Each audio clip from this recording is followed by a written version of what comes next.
Hello, Rob Sensei here. In November's advanced workshop, we are going to talk about bears.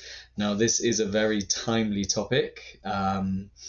You will all know that Japan is experiencing a lot of bear attacks recently, and I think, to be honest, there's a lot of panic about this.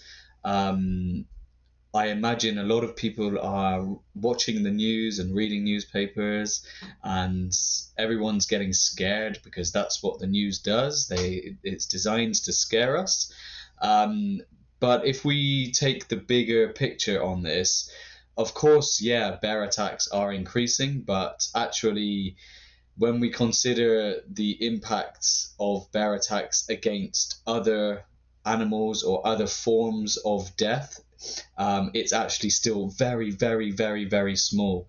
Almost nothing, in fact. So I think, as usual, the news are playing a big role in just scaring us on this.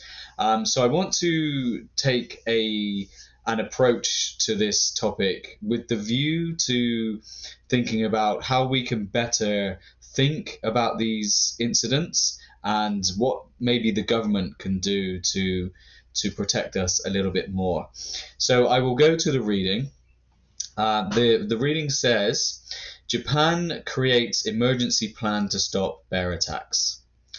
Japan's government has created emergency measures to address record numbers of bear attacks.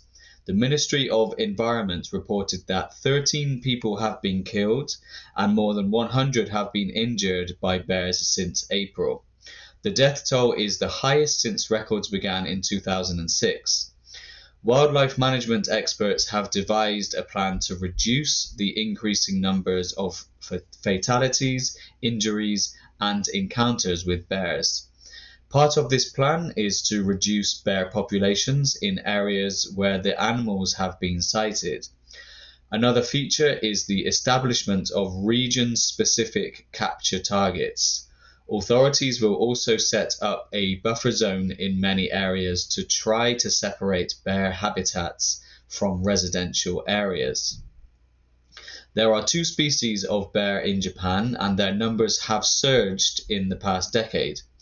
Estimates suggest that Asian black bear population has roughly tripled since 2012, rising from about 15,000 to around 44,000. The larger and more dangerous Usuri brown bears, native to the northern island of Hokkaido, have doubled in number. There are several reasons for the growth in bear populations.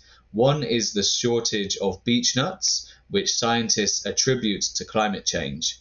Another reason is a declining number of licensed hunters, who were largely responsible for bear culls.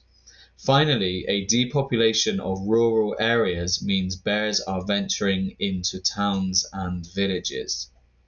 So that is the reading. We will look at vocabulary at home, please. In lesson, we will do true or false, synonym match, phrase match, listening, and the critical question. How should the government and the people of Japan react to the recent spike in bear attacks? This is what I want to focus on, because only 13 people have been killed. It's not a lot. And given the amount of overreaction, I think, from the media and from the public, I think we have to just approach this with a more balanced perspective. 13 deaths is not a lot of deaths. Of course, it's sad for those families and it's sad for those people.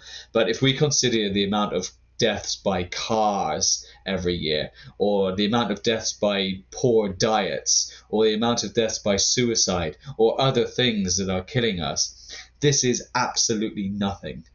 Let's just be really, really open and clear about that.